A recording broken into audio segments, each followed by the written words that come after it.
Hey everyone, I know I haven't uploaded content in a couple weeks. I've been very busy. There's a lot going on in my life.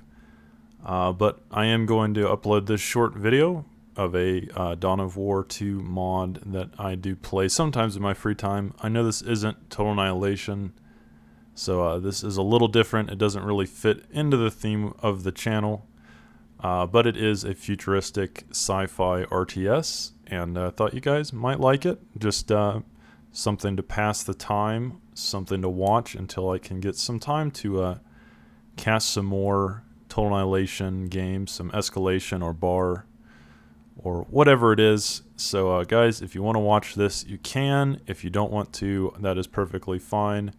But you might find it interesting. Keep an open mind. I had a lot of fun, and you know, this is a mod for Dawn of War 2 called Elite Mod, and enjoy. Hey everyone, I wanted to show you a quick game of Dawn of War 2 Elite Mod. I think you guys might find this interesting, or at the very least entertaining. The reason I chose this match in particular was the big dynamic difference between our two playstyles. Now I am playing the Space Marines, which is kind of like the default faction.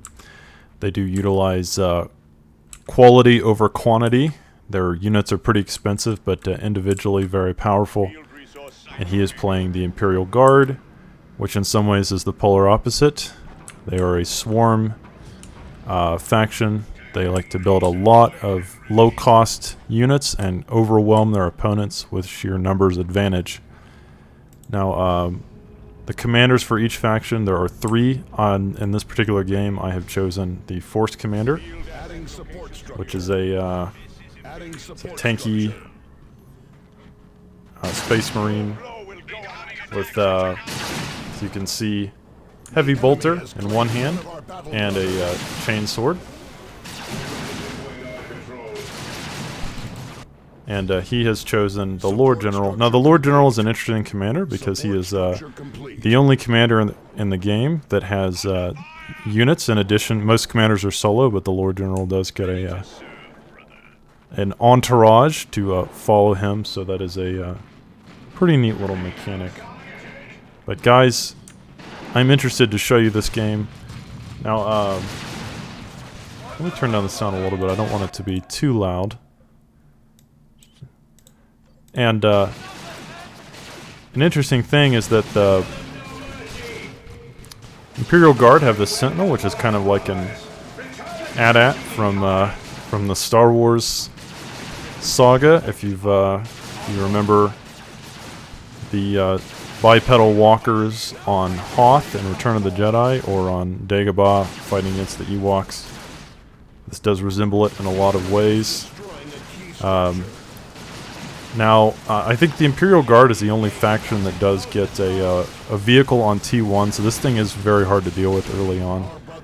And if you look at the map, you can see already he's swarming me. He's got 5 units to my 3, so I'm already struggling to keep up with just all this pressure, all these units he has.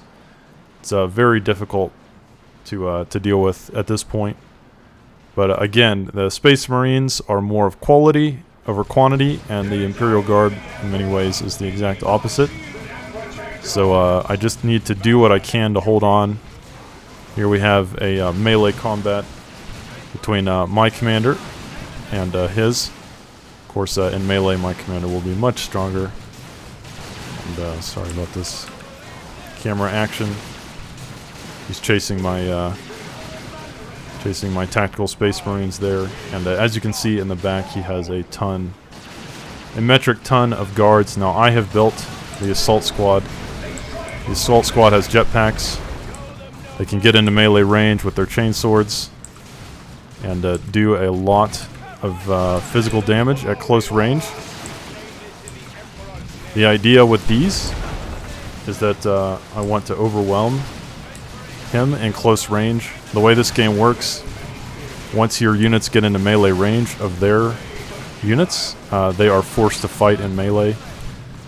And obviously the assault squads are pretty strong in melee, so I will have the advantage in that case. But just looking at the map, he does have more spots. You know, the red points are his. The red points represent resources. And the player that has more points is generally going to be doing better in terms of their income. So again, he has a lot more stuff than me, and is currently doing a pretty good job controlling the map. Another problem is this sentinel can be repaired by any of these scout squads here, and they can continue to fire while repairing it. So that does tend to be a huge problem, because if you target the sentinel, they will simply repair it. But if you target the units, then they can kite you and the sentinel can shoot you.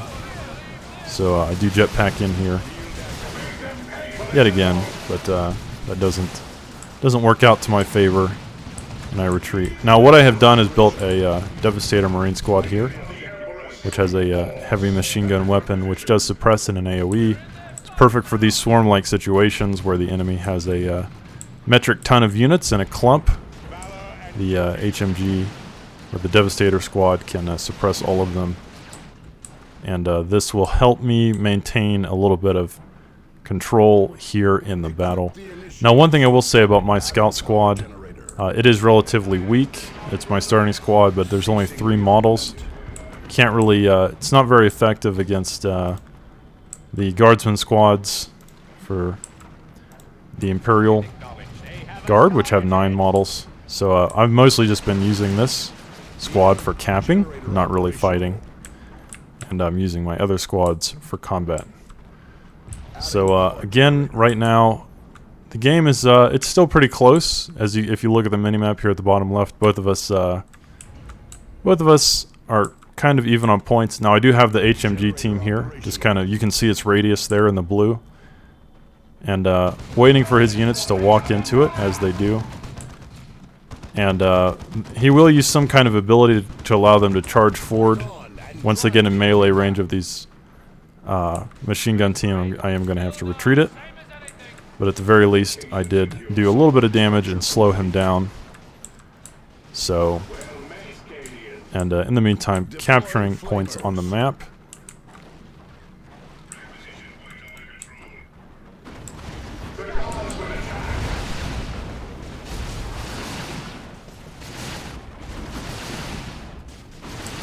We are suffering heavy losses.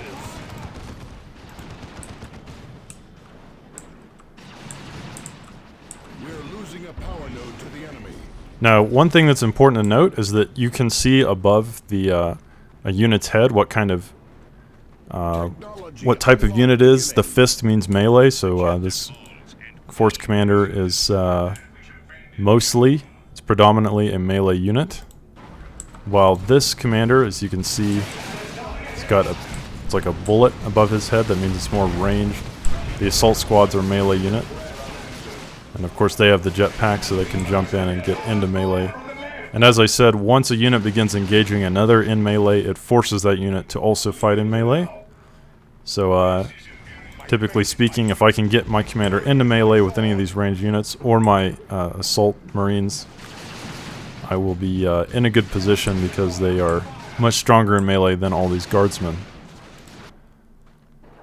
So right now both of us are teching to tier 2. This game does have 3 tiers. It is expensive to move on to the next tier of technology, but once you do, you get access to much stronger units and upgrades, which is pretty important.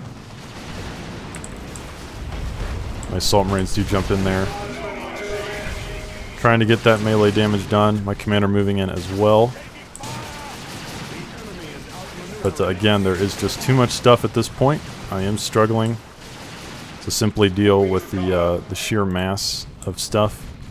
I have upgraded with my tactical marine squad with flamethrower. And I don't know if he's noticed here. It seems like he's maybe paying attention to something else, but he is now getting roasted. And he will retreat his commander there smartly. So again, the game's pretty close. I do seem to have more of the map. I have done a good job of just keeping him busy, setting up my machine gun team there to push them back. And once again, jumping in with my assault marines, assault squad, those chain swords in melee, absolutely devastating. These guardsmen will attempt to retreat because they simply cannot deal with those chain swords at close range, and he will be forced to kite me as much as he can. But again, the kiting is very effective, and I will be forced to retreat myself.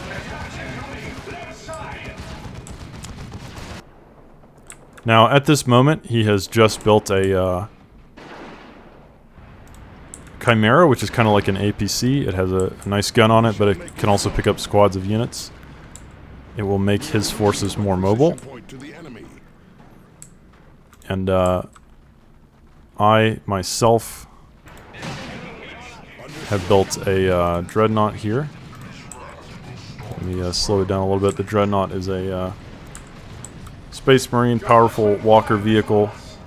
It's got a flamethrower equipped naturally and a powerful melee weapon as well. It can be upgraded in multiple ways. But yeah, right now we both have a vehicle that we just built.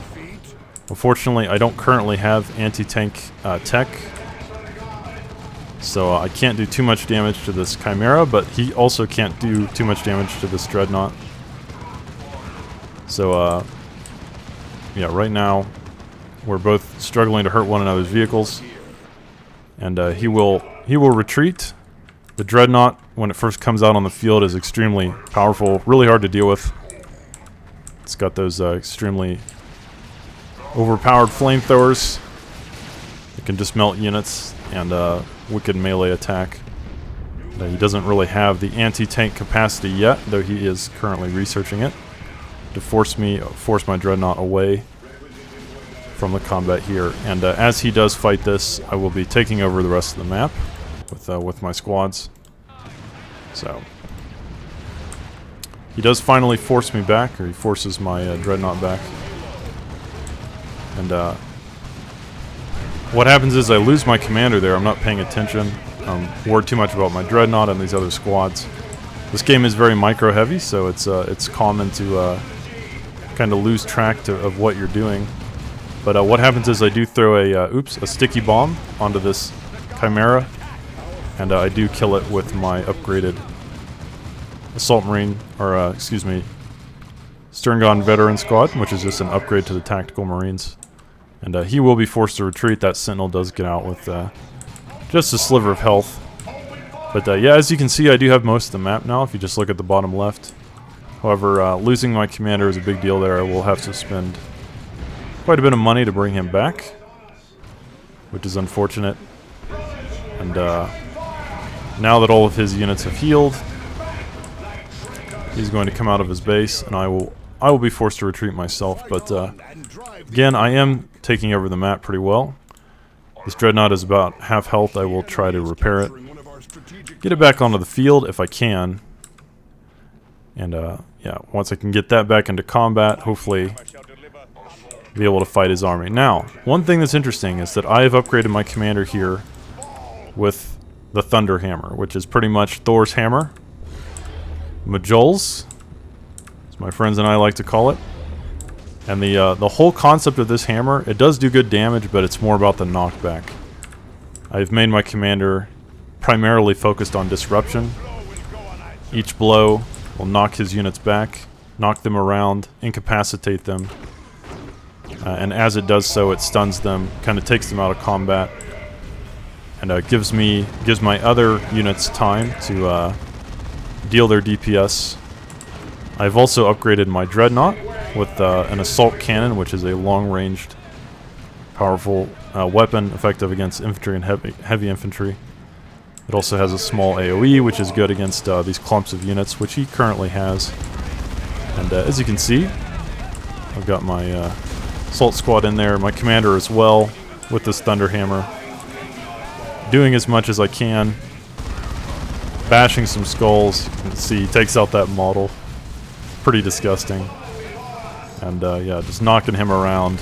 It will force them to retreat, as well as the Dreadnought, pumping out that DPS. So yeah, close game, but as you can see, my units are starting to the quality of my units is beginning to shine here.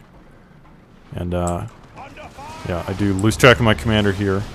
We'll be forced to retreat there.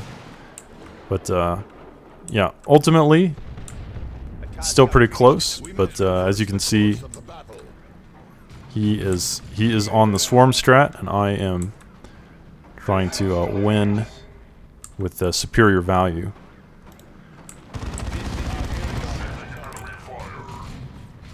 Now his commander does have an anti-tank weapon, and he will attempt to target my dreadnought when he can. This symbol right here above his commander's head is the anti-tank symbol, which is something that my dreadnought will be a little bit uncomfortable with. I will try to avoid his commander if I can, but most of my units are healed there, and I am going to re-enter the fray.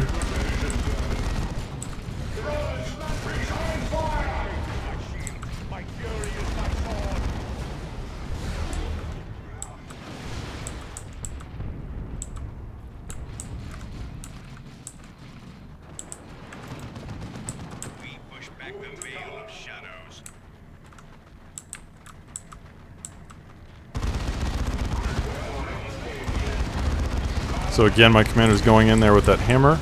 He's chasing my my dreadnought. I'm desperately trying to retreat him. My commander's in the center of all this. Boom! And just knocks back like 5 squads at once.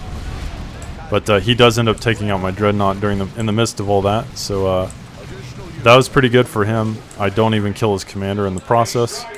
So I do lose my dreadnought, and I don't get anything in return. That's a pretty big loss for me. The dreadnought is not cheap, and definitely should have been able to save it or control it better, but I didn't. Definitely made a mistake there, and I do pay for it. So it's a bit unfortunate. But jumping in once again with my assault team, trying to get as much melee damage as I can. And as you can see, they are repairing this sentinel. I do force them all to retreat. The combination of assault marines and my commander, but in the meantime, I lose another squad. I lose my infantry squad there, tactical marines. So that is a huge loss. However, I do take out his walker, his sentinel, in return. So it's his trade was a little better. The infantry squad I've definitely invested more into it, but at least I got something in return. It wasn't just a free trade. And now my assault marines chasing his commander, not letting him get away for free. And yeah, we'll knock him back, and that will force him to retreat. But in the meantime, I do lose another squad. My scout squad is dead, so this is looking pretty bad for me. He now has 6 squads, including his commander. I only have 3. So he just has way more stuff than me at this point. And this is the moment that I decide to call in the infamous Terminator squad. Now the Terminators, true to their name, heavily armored, extremely thick plating, and they are somewhat slow, but they do an immense amount of damage. Every time they kill something, they buff your whole team, and they are incredibly powerful. So the idea with the Terminators here is that his units are going to struggle to even hurt the Terminators. Those assault marines jump in, force his units to retreat. And yeah.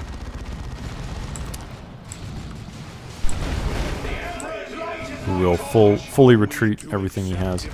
Now I've also upgraded my Terminators with the assault cannon. It is similar to the Dreadnought's assault cannon. It's a long-ranged kind of Gatling gun with a bit of an AoE effect, which is good against these big clumps of units. And that should help me in these battles. I'm attempting to take back map control as I can. And setting up my machine gun squad here.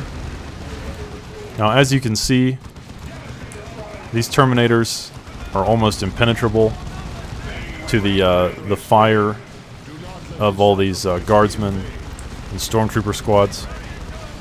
Yeah, their heavy armor makes them nearly impenetrable. But what he does have are some grenades, so he throws 2 grenades in there.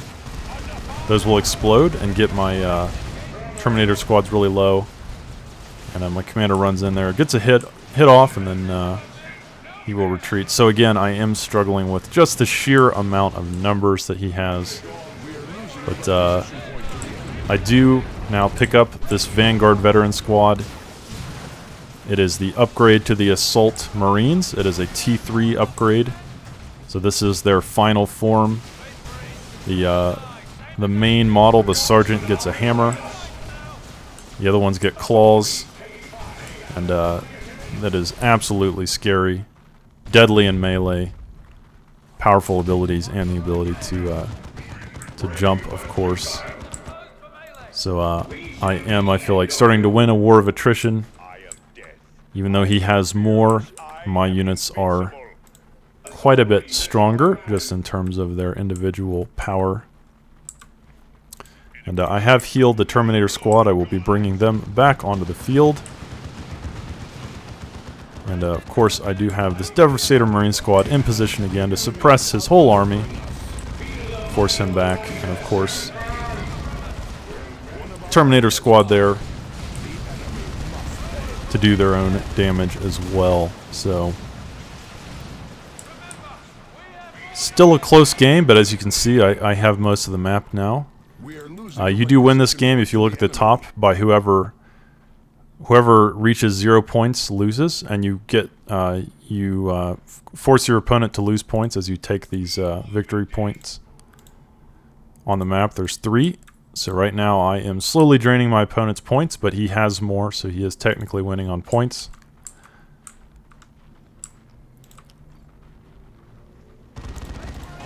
And again, another battle for the middle, where most of the battles have been taking place. I will jump my Vanguard Veteran Squad into there. My commander's here as well.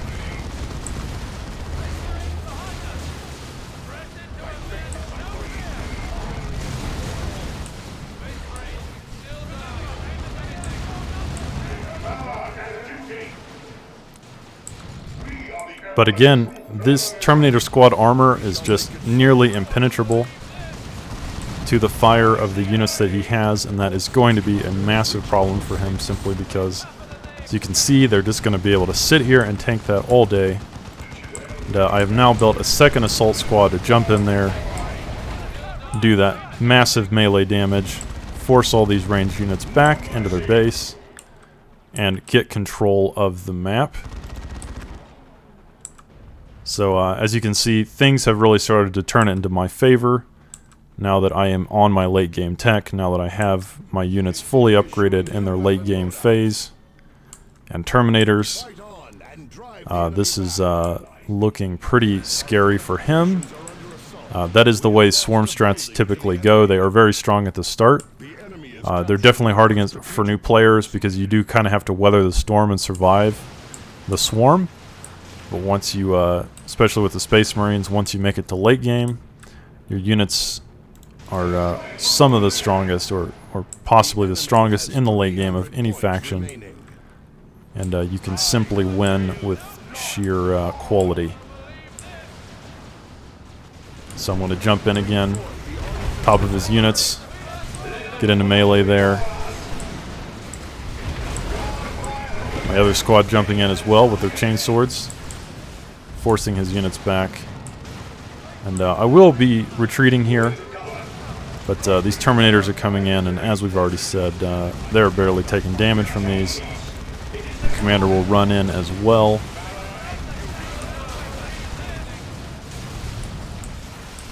Doing that disruptive strike, kind of messing up the enemy line and giving me a chance to simply deal that long-range DPS with the Terminators, which he has had so much trouble dealing with ever since I called them onto the field.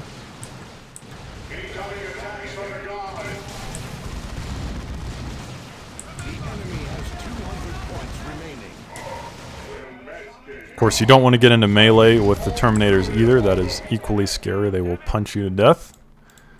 with very little problem.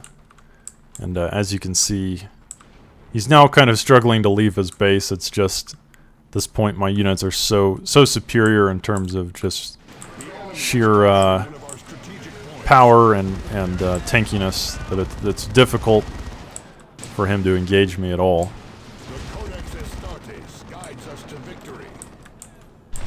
These assault marines will jump in and force them to retreat. And yeah, I'm just kind of waiting for him to leave his base at this point.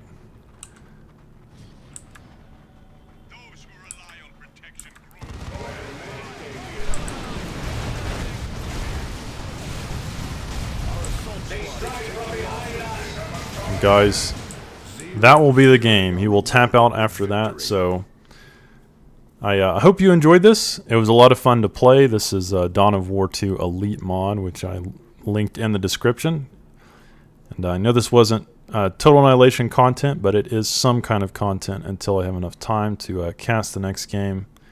Guys, I hope you enjoyed it, and stay tuned for future videos.